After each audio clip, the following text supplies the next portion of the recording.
and gentlemen, how do you do? The motion picture you are about to witness is one of the most exciting that has ever been produced.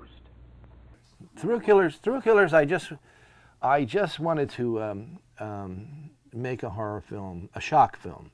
And now, to increase your enjoyment of this film, we are going to conduct together an experiment in psychology. I call this hallucinogenic hypnosis.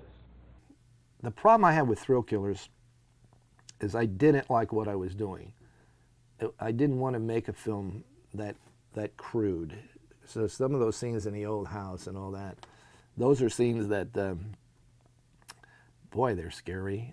If you will concentrate upon my suggestions, you'll become so involved in this motion picture that you'll actually seem to hallucinate and see maniacs on the loose in this theater right with you. I mean, that old house scene where they got the axe and everything, they're chasing Carol, and when Gary Kent, who is a fine actor, and Herb Robbins and Keith O'Brien, these guys should have been stars, all three of them. The Thrill Killers 3. And the house, well, let me just tell you, that scene wasn't in the movie. None of that was in the script.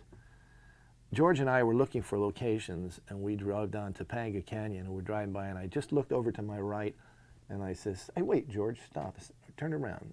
And we turned around, I said, go down that road, because I spotted the old house. They were like the old house and the other old house, two of them. And he says, what? We were looking for roads to do the chase sequence and everything. Oh, no, we have to stop here. We have to shoot here. We have to find these people. Do you know the scene in the house where they go through it the first time, and they're looking for somebody who owns the house, and there's nobody there, but the radio is playing and stuff. There's little sounds. Well, that's exactly what it was like when we went through the house. Hank?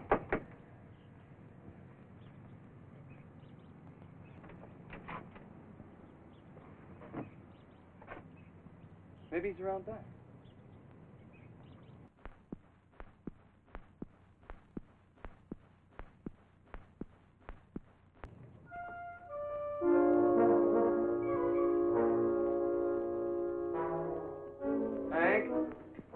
Hank, where are you? Oh, he's not here. He's here somewhere because he knew we were coming out to see the place today. Come on. He's close. Record player's still going.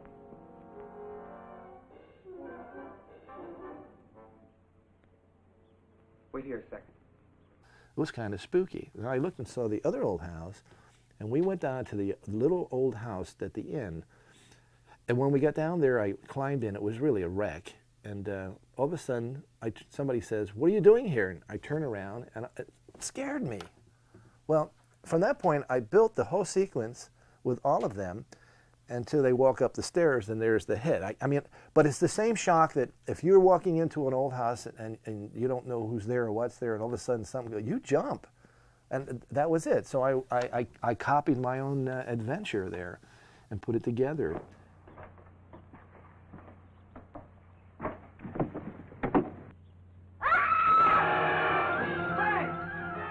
You looking for Hank? This is the hypnodisc. Gaze upon it, it'll seem to pull you into its very self. When I saw Psycho the first time, I stayed to see it a second time just to make sure it was a movie. I mean, that's how it affected me.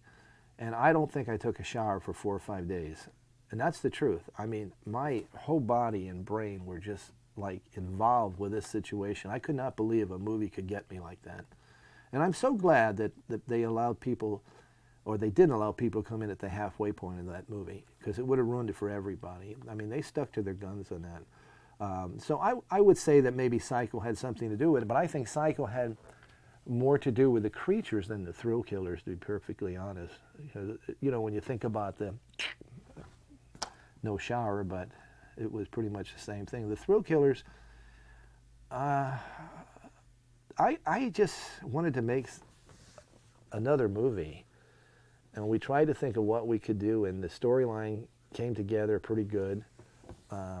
You know the old storyline, 3 guys escape from the asylum. Well, the movie's now going, because you can go in every direction you want.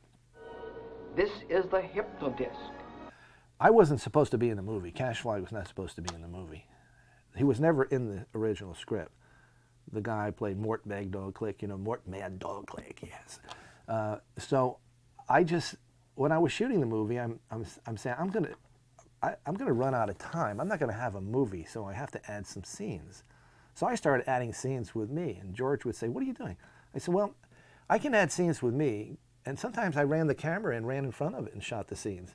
I mean, that's how I did them. I said, "We need more time. We need more time."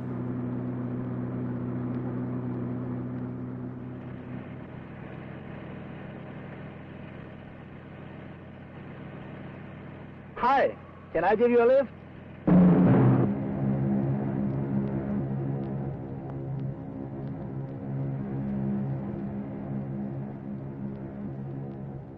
No, don't, no, no, don't. And then it started to come together as I was shooting, somehow, which it always does. And then I started thinking, I got to have something they'll talk about.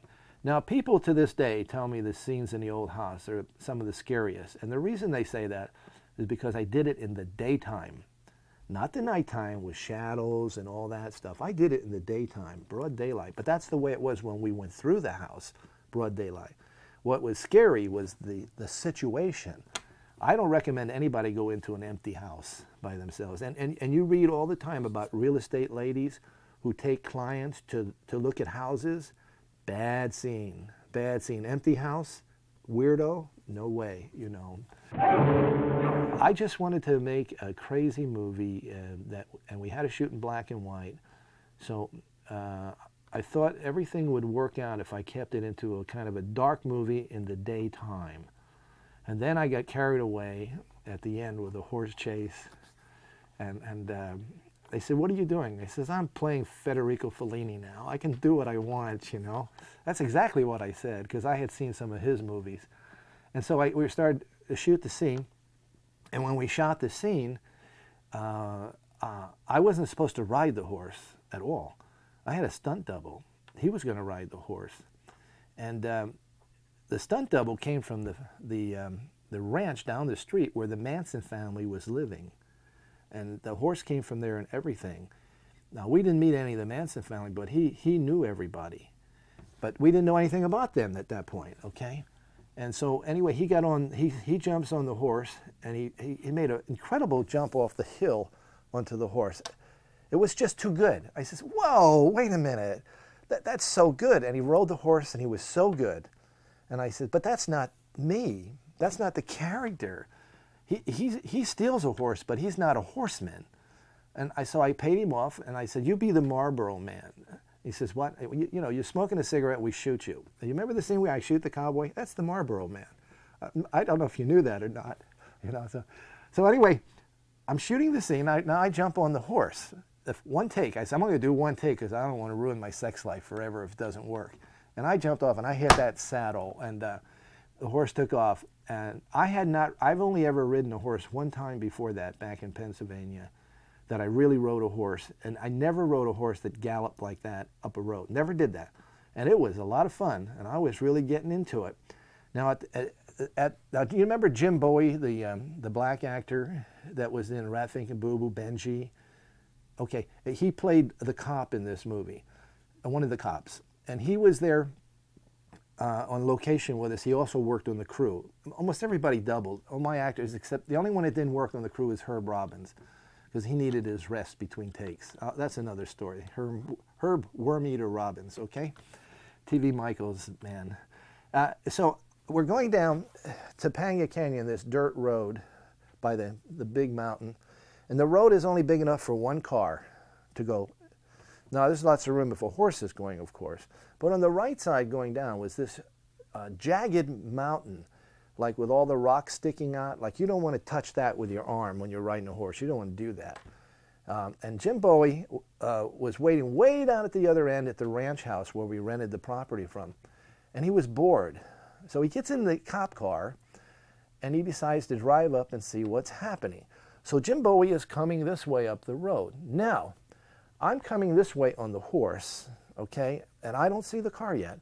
And behind me they're shooting the rear of my horse going. okay? Now, just as I hit the curve, about 30 feet in front of me is the car parked, the police car, and I'm on a horse. To the left is like an embankment, go down, dead. To the right, the jagged wall, rip my legs apart, whatever. It's all, we're talking about 3 or 4 seconds here, decision. And I stood up on the saddle. The horse went between the car and the wall. He didn't care. The saddle got cut up. I stood up on the saddle. I was actually standing up. And I rode by, and Jim Bowie was there, and he looks up at me, and I says, "You son of a bitch!" And I just kept going. And fortunately, the car, when they came around, they stopped in time, but they never got it on film because I had just turned the curve. You know, I was with Jim Bowie the other day, and we were just talking about that scene.